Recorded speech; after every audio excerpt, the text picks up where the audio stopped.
Bienvenue sur le podcast Les apprentis lecteurs, le trône de fer, le podcast lecture-relecture du trône de fer ou A Song of Ice and Fire, sans spoiler. Incroyable, après 1 an et demi, je me suis rappelé de l'intro sans réviser.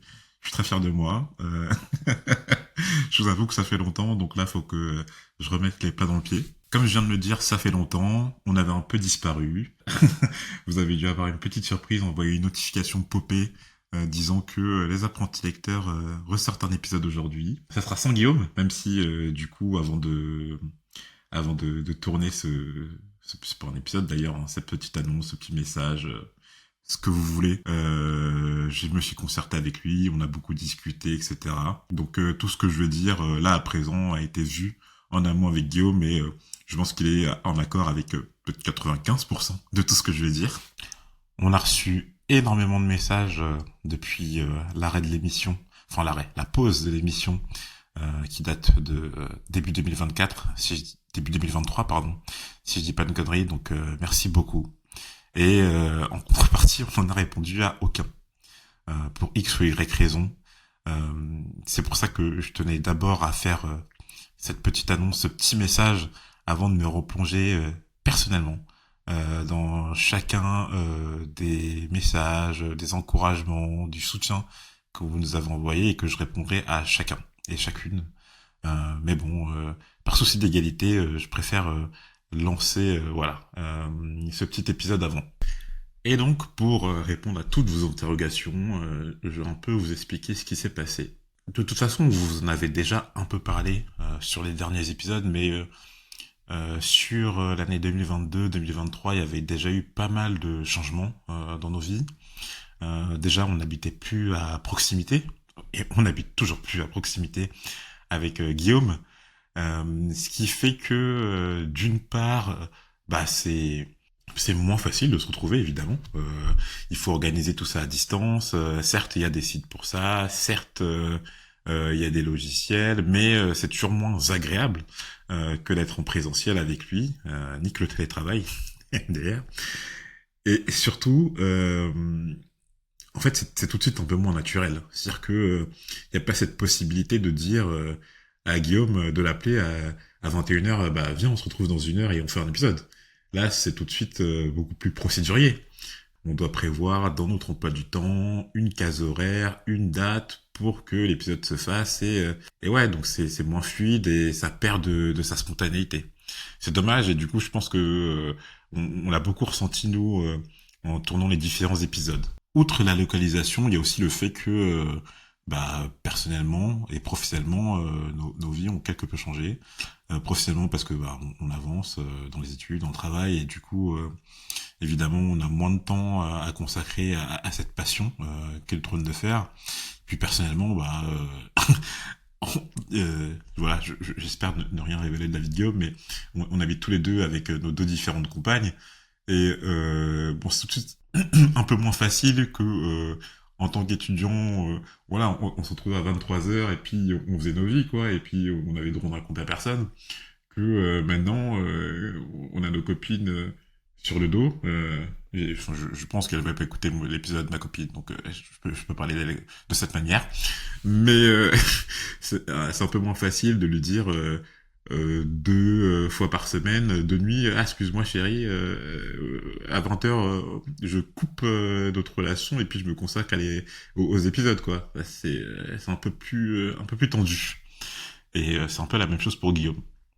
Donc évidemment moins de temps personnellement, moins de temps professionnellement et la distance font que déjà évidemment ça érode le temps qu'on peut pas consacrer au trône de fer. Et puis, outre le temps qu'on voudrait y passer et qu'on pourrait y passer, il faut se dire aussi que récemment, c'est devenu assez conséquent le temps et le travail que demande la préparation des chapitres à sortir. Au départ, c'était assez facile, mais je vais vous donner des données assez chiffrées pour que vous voyez le temps que maintenant ça peut demander.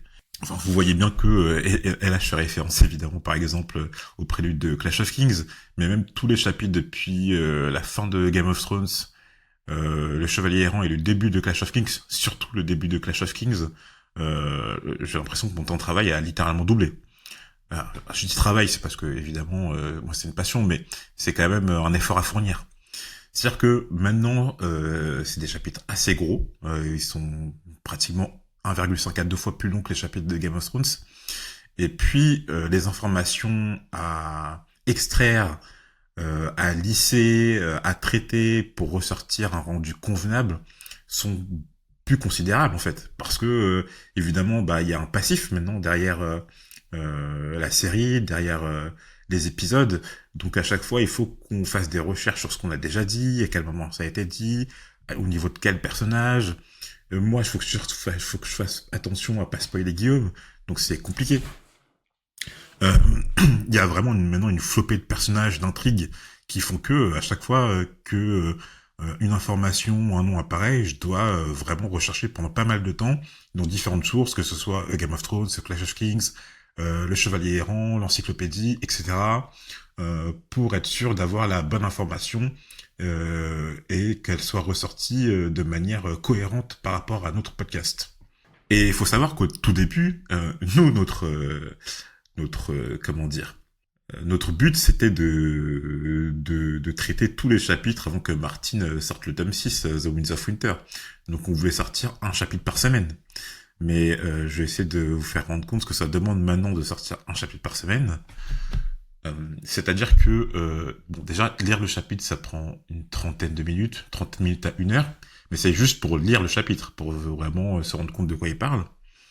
Ensuite, il faut écrire la trame, et la trame, ça prend vachement de temps. Je vous avoue que les premiers chapitres de Game of Thrones, écrire la trame, ça me prenait 1 heure 30, 2 heures. Maintenant, c'est minimum 3 heures, 4 heures, et puis ça peut aller jusqu'à 6 heures. Donc c'est un gros taf derrière. Et ouais, non, les trames maintenant, comme je vous ai dit, faut vraiment ressortir toutes les informations, faut chercher, il faut synthétiser, il faut en même temps rendre tout ça cohérent. Il faut, enfin, et maintenant il y a énormément d'informations. Vous voyez bien dans les derniers chapitres, enfin, les premiers duraient une vingtaine de minutes, maintenant ils dépassent tous facilement 1 heure, quoi. Donc ouais, déjà rien que de lire le chapitre et écrire la trame, ça me prend 6 7 heures. Ensuite, il faut qu'on trouve un moment avec Guillaume pour tourner les épisodes. Et sachant que nous, on tournait les épisodes 2 par 2, c'est-à-dire qu'il faut au minimum... alors, un épisode, on tourne généralement environ en 2 heures actuellement. Donc pour tourner 2 épisodes, ça veut dire qu'il nous faut 4 heures. Et en fait, c'est 4 heures de tournage pur, mais ensuite, il faut le temps de se retrouver, de discuter un peu de ce qu'on va faire, etc. Donc, un temps de tournage, c'est 5 heures toutes les 2 semaines. Donc, on va dire 2,5 heures pour un épisode. Donc là, on arrive déjà à environ 9-10 heures pour un épisode, à la fin du tournage. Ensuite, il faut le monter. Et le temps du montage, généralement, c'est le double du temps du tournage. Donc, généralement, par exemple, maintenant, pour un épisode de 2 heures, je mets environ 4 heures à tourner. Enfin, 4 heures à monter, pardon. Donc ça veut dire que là, on arrive à quoi? 4 heures de montage pour un épisode de 2 heures, ce qui fait que là, on arrive déjà à 14-15 heures pour un seul chapitre. Et puis, après que le montage soit fini, il faut évidemment le poster, communiquer dessus, etc. Ça prend, c'est pas non plus très long, mais ça prend quand même 1 heure de temps. Donc c'est-à-dire que en moyenne, pour un chapitre, j'en suis à peu près à 15 heures par semaine. Et je t'avoue que j'ai plus de 15 heures par semaine à consacrer à un chapitre du Trône de Fer, avec tout ce que je viens de vous dire, tout ce que je viens de vous expliquer. Euh, Évidemment qu'on fait ça par passion, évidemment que ça nous fait kiffer, mais il y a quand même un travail, un effort derrière. Et ce travail, cet effort, il devenait assez lourd à porter, vraiment. Surtout à un moment de nos vies où on avait d'autres priorités. Moi, je pouvais plus consacrer autant de temps, 15 heures par semaine, à un chapitre du Trône de Fer, quoi. C'était pas comme ça au début. Hein. Je veux dire, les premiers chapitres de Game of Thrones, vous prenez ce temps-là et vous le divisez par 2 parce qu'il y avait 2 fois moins de travail à rendre. Et bon, pour 6-7 heures par semaine, franchement, c'était très light. Là, 15 heures, ça devient assez lourd. Ce qui s'est passé, c'est juste que l'année dernière, en fait, bah, juste on a eu plus trop de temps, quoi. Et donc, naturellement, en fait, on a fait une pause avec Guillaume, même si on s'est pas dit textuellement on fait une pause, mais c'est juste que on n'avait plus le temps de tourner, on n'avait plus le temps de monter, on n'avait plus le temps d'écrire. Donc juste, on a arrêté d'en sortir. Et et en fait, le temps que voilà, de se réadapter, de s'habituer aux différents changements qu'il y avait, ça a pris pas mal de temps, 1 an et demi maintenant, qu'on n'a pas sorti d'épisode. Et bon, puis là, ça vient un peu de se stabiliser, on va dire ça comme ça.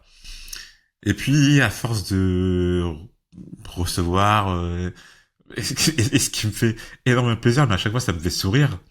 Et à chaque fois, ça me fait quand même chaud au cœur, parce que je me dis, putain, il y a des gens qui, après 1 an et demi de pause, nous envoient encore des messages pour dire, ah, mais c'est super, je viens de découvrir votre podcast, les machins, je vous écoute depuis quelques temps et je trouve que vous avez fait, c'est formidable. Moi, enfin, ça me surprend, quoi. Et je me dis, putain, c'est vrai que c'était très cool, parce que je dis pas que c'est des souvenirs maintenant, mais ça remonte à quand même assez longtemps. Et puis je me dis, quand on a tourné ces épisodes-là, pour nous, c'était il y a quoi? Il y a peut-être 2, 3 ans.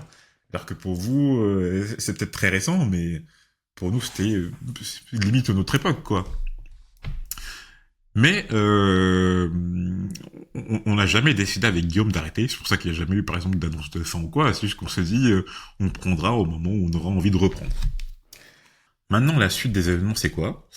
On vient de parler avec Guillaume là il y a quelques jours pour savoir qu'est-ce qu'on faisait. Là, enfin, si on reprenait, mais je pense que ça, dans notre tête, ça a jamais été comment dire acté qu'on arrêtait. C'est juste qu'on s'est dit, comme je vous disais, enfin, comment on va reprendre, dans quelles conditions. Donc on s'est posé avec Guillaume, on a discuté. Moi, j'ai dit que évidemment que on fait ça par passion. Évidemment qu'on fait ça au départ pour nous deux, mais que ça doit pas empiéter sur notre vie. Et je lui ai dit que, et c'est pour ça que je vous préviens aussi, que je peux reprendre parce que c'est évidemment ma passion de de faire. Je kiffe l'œuvre. Je pense que vous l'avez assez compris et j'adore cet univers, mais que juste j'avais besoin de plus de temps pour m'y consacrer, quoi. Donc je lui ai dit que je reprendrai jamais. Je pense que je reprendrai jamais de ma vie le rythme de un épisode par semaine. Maintenant, c'est trop. Donc ça sera un épisode quand il sortira. Euh, on va s'y remettre, et ça c'est sûr. Mais il y aura pas de rythme régulier. Il y aura plus jamais de. Cet épisode va sortir à telle date. On va essayer de sortir. Franchement, ça devient trop compliqué et c'est trop erratique, trop long, trop dense pour que ça soit calé avec nos vies personnelles, même par passion.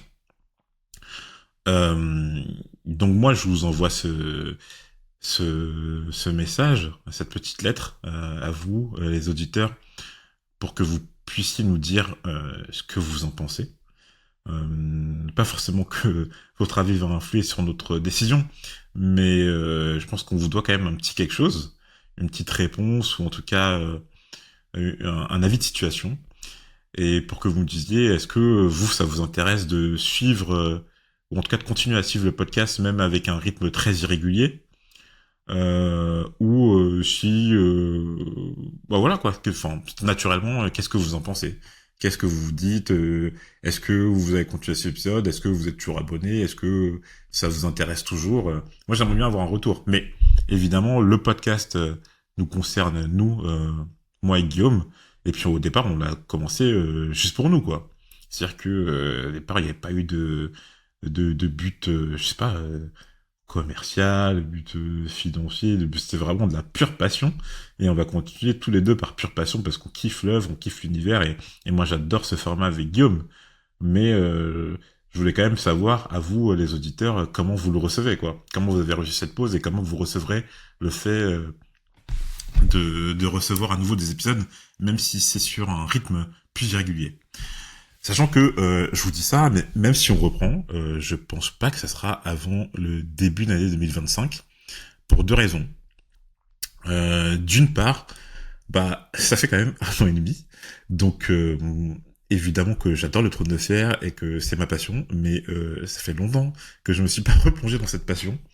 Et ce podcast demande quand même un travail de mémorisation et de recontextualisation très important qu'il faut que je fasse avant de reprendre l'épisode. C'est-à-dire qu'il y a plein de personnages dont je me rappelle plus. Enfin, ce que je veux dire, c'est qu'il faut être extrêmement à jour quand on fait le podcast et les épisodes. Pour recontextualiser par rapport à Guillaume, pour vous recontextualiser par rapport à vous, les éditeurs. Et si on connaît pas parfaitement l'œuvre, l'univers, les personnages, les intrigues, les détails, on peut pas le faire. Et ça, je l'ai perdu. Je vous l'avoue. Après 3 mois, des fois, on pouvait reprendre avec Guillaume parce que ça allait encore. Après 1 an et demi, euh, un simple exemple, mais par exemple, Roose Bolton, euh, je connais son intrigue dans le livre 2, mais je me rappelle plus où il est là actuellement, où on en est dans le podcast. C'est-à-dire que avant de tourner, il faut que je refasse ce travail à propos de différents personnages, différents lieux, différentes intrigues, différentes maisons, pour, enfin en tout cas pour bien faire la chose. Et ça va me prendre au minimum 1 mois. Au minimum 1 mois, donc voilà. Et puis le fait est que moi j'aimerais quand même avoir mais ça c'est personnel, pas forcément par rapport à Guillaume, parce que Guillaume, je sais que lui, parce qu'il s'en fout un peu. Enfin, Guillaume, c'est pas son problème. Je suis même pas sûr d'ailleurs qu'il écoute les épisodes. Je pense qu'il va écouter celui-là parce que c'est une annonce, mais je crois pas qu'il écoute les épisodes, Guillaume. J'en sais rien. Mais enfin, Guillaume, il fait ça par pure passion avec moi. Et donc il s'en fout un peu de votre avis. Pas pour être méchant, hein, mais je veux dire que on a commencé à nous deux par passion et on va finir à nous deux par passion, quoi. Moi, ça m'intéresse un peu plus quand même d'avoir l'avis des auditeurs sur qu'est-ce que vous en pensez. Pour ça, j'aimerais quand même laisser le temps à cet épisode, enfin en tout cas cette annonce de mûrir pour savoir pour avoir le retour des auditeurs. Et donc ça, voilà, je vais laisser l'épisode 1 mois pour avoir le retour avant de me dire bon, dans quelles conditions on commence. Pareil, pour moi, votre avis va pas forcément influer sur le fait de recommencer ou non le podcast, mais c'est pour avoir un tour de chauffe, quoi. Donc je laissais quand même 1 mois, et puis après ces 1 mois, je me laissais 1 ou 2 mois enfin pour refaire ce travail sur le podcast avant de reprendre. Et donc je dis si on reprend, mais je pense qu'on va reprendre, ça sera au début d'année 2025. Voilà. Vous avez eu au minimum, je pense, un semblant d'explication. Vous connaissez un peu plus le pourquoi du comment de cet arrêt. Et puis, à partir de ce soir ou demain, je vais me replonger un par un dans les messages que vous envoyez, parce qu'il y en avait de très touchants.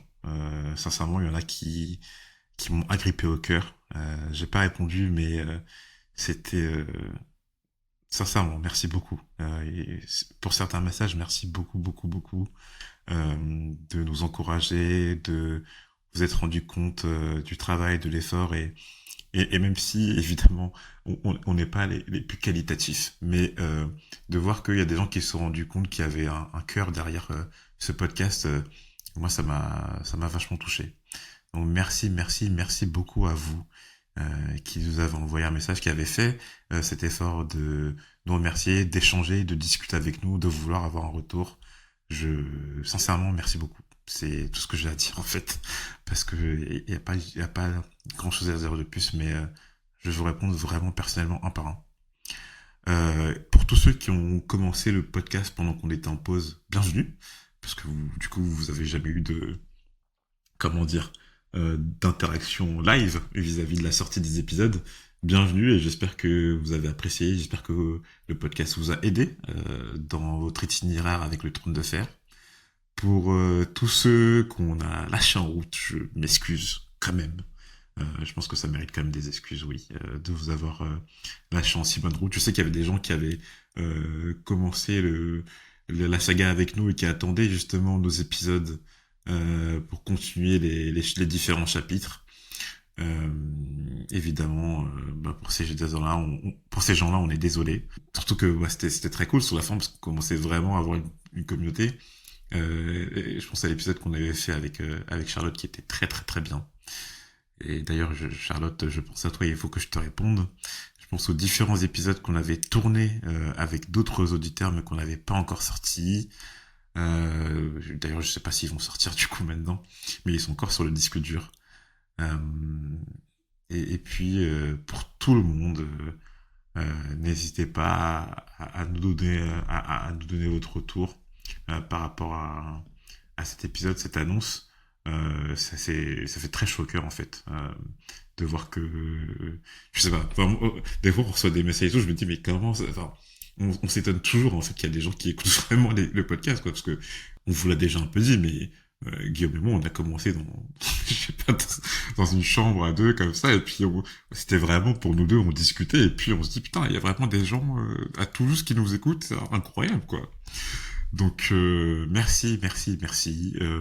On vous a pas oublié. On ne vous lâche pas, mais c'est juste que ben même si même si ce podcast a été créé parce que c'était fun, parce que c'était un jeu, parce que ça nous rapprochait Guillaume et moi et parce que l'univers du Trône de Fer est incroyable, euh, cette charge devenait un peu trop grosse pour nous.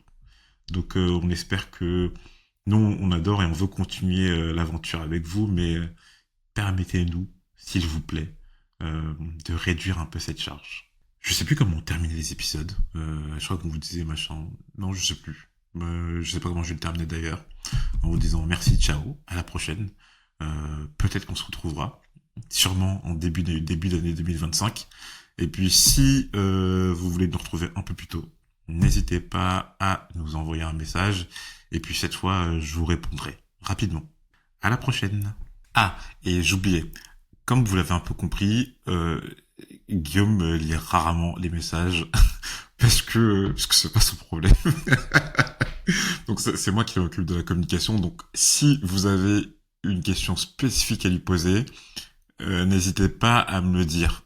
Parce que des fois, en fait, vous nous envoyez un message, moi je réponds, mais de manière très personnelle, et j'envoie toujours les screens à Guillaume, hein, mais la plupart du temps, il les lit sans forcément apporter une réponse là-dessus. Donc si vraiment vous avez une question spécifique à poser à Guillaume, n'hésitez pas à le dire dans votre message. Parce qu'au départ, on avait peur que il y a certains auditeurs qui gaffent et qui envoient la suite des événements du Trône de Fer à Guillaume.